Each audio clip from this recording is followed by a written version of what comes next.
Nous avons le plaisir aujourd'hui d'accueillir Madame la ministre Charlotte Parmentier-Lecocq, qui est ministre déléguée chargée de l'autonomie et des personnes handicapées. Madame la ministre, être parent d'un enfant en situation de handicap, c'est relever chaque jour des défis pour permettre l'accueil de son enfant, son bien-être et ses soins. Et ça commence dès le plus jeune âge. Nombreux sont les parents à ne pas trouver de mode de garde pour leurs enfants en bas âge, ce qui contraint souvent l'un des parents à arrêter son travail, avec un risque de déstabilisation économique du foyer. Pour les crèches, le bonus handicap existe, mais il semble nécessaire de le revoir car il n'est pas basé sur le nombre d'heures où l'enfant est accueilli, ni sur la prise en charge fournie, mais uniquement sur le nombre d'enfants en situation de handicap accueillis. Ce bonus est donc très bien pour les accueils ponctuels d'1 heure par-ci par-là, mais pas pour les accueils plus longs avec des enfants avec des troubles importants. Aussi, avez-vous envisagé de regarder les expérimentations de crèches inclusives qu'il commence à avoir pour étudier le financement adéquat afin que ces modèles se développent? Quand ils grandissent, une autre préoccupation majeure relève de l'école inclusive. Notre délégation a travaillé sur cette question. La mission sur l'instruction des élèves en situation de handicap avait révélé que si l'école ordinaire n'était pas adaptée à certains enfants, à l'inverse, d'autres placés dans les établissements médico-sociaux auraient pu suivre une scolarité ordinaire. C'est pourquoi la logique d'aller-retour entre le milieu éducatif et le milieu médico-social est nécessaire. Il est également nécessaire de trouver la place qui convient à l'enfant. C'est pourquoi je pense à titre personnel que le tout inclusion n'est pas la solution et que les classes spécialisées comme UEMA, UEA, les classes IME, les classes ITEP, les IME externalisées sont une bonne solution pour ceux qui ne peuvent pas être dans une classe ordinaire mais qui ont toute leur place dans nos écoles. Mais pour faire cela, il faut plus de places en institutions spécialisées, plus de dispositifs de classes externalisées, mais également pour les autres qui peuvent aller dans les classes normales, il faut aussi plus d'AESH.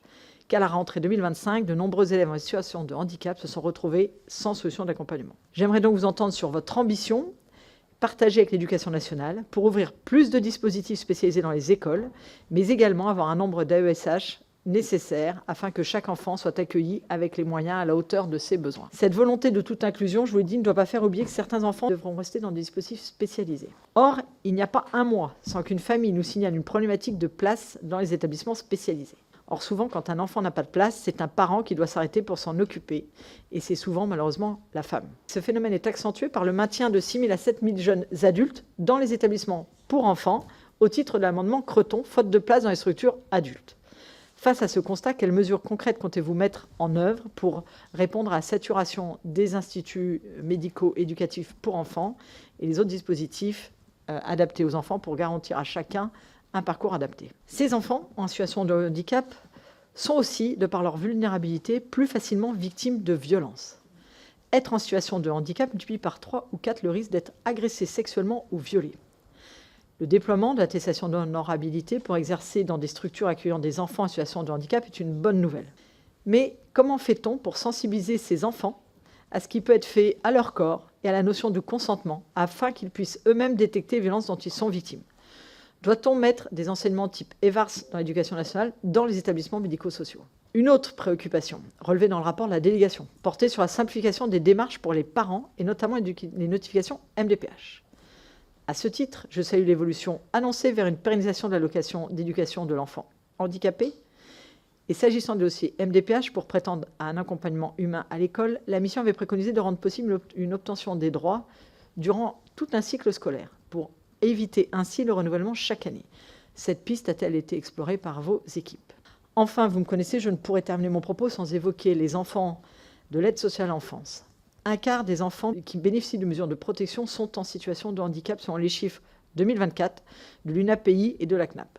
Devant le handicap de certains de ces enfants, nombre d'entre eux se sont vus confier à des institutions en Belgique. Pouvez-vous nous indiquer où on en est sur ce dispositif qui avait été tant décrié et pour lequel nous avions demandé ce que ces enfants reviennent dans notre territoire? Concernant ceux qui restent en France, ils se retrouvent dans des établissements pas toujours adaptés pour eux, ce qui cause de nombreuses difficultés aux autres enfants, mais également aux professionnels qui les encadrent. Notre délégation, suite à ces auditions, préconise la mise en place d'au moins un établissement médico-social dédié aux enfants de l'ASE dans chaque département pour pouvoir agir sur cette double vulnérabilité. Dans le cadre de votre plan 50 000 solutions, pouvez-vous nous indiquer quelles mesures sont envisagées d'être mises en place pour accueillir ces enfants de l'ASE en situation de handicap? Madame la ministre, après toutes ces questions, je vous laisse quand même la parole pour un propos introductif, répondre à sur la première question, et après, nous passerons aux échanges avec les collègues de la délégation. En tout cas, merci de votre présence.